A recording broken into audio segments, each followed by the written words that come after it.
That name, I didn't want to believe it. Because how? Why? A family living through grief all over again when the man who killed their loved one while driving high on drugs is accused of doing the same thing again. It is a story our 8 News Now investigators broke right here last night. Thank you for joining us at 6. I'm Brian Loftus. I'm Kirsten Joyce. 50-year-old Prentice Bates was driving high when he killed a motorcyclist 10 years ago. And just yesterday, police say he was driving impaired again when he killed another driver. The family of his first victim speaking exclusively with 8 News Now investigator David Charnes. David, this has to be so incredibly heartbreaking for them. Yeah, Brian, not only heartbreaking, but also super frustrating. Jim Burchett's family says they weren't notified Prentice Bates was even out of prison until they saw our story. This was a man who decided to become impaired and get behind a wheel of a car.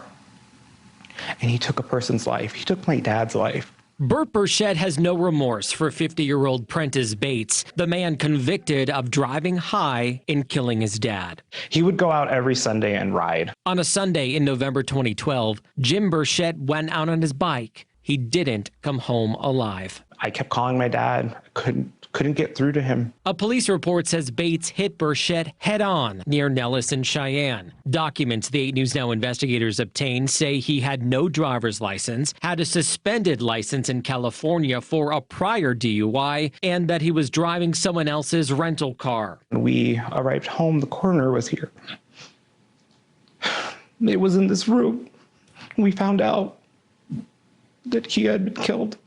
That room now filled with memories of Burchett, who would be celebrating his 40th wedding anniversary this year. Bates serving 8 years in prison for the fatal DUI. Documents revealing he was ordered to have an interlocking device put on his car after his release. But this June, Metro Police charging him with another DUI. A judge setting bail in that case at $50,000. Bates made bond and was back on the road. Police saying Thursday morning he hit and killed a second person, this time near Rancho and Craig.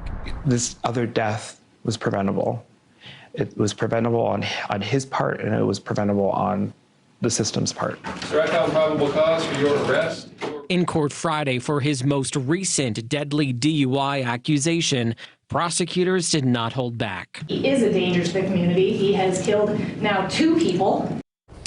Now, the judge today not giving Bates bail. He will have another hearing next week, and records show Bates was granted parole in August 2020 and then released that November. I'm David Charnes, 8 News Now.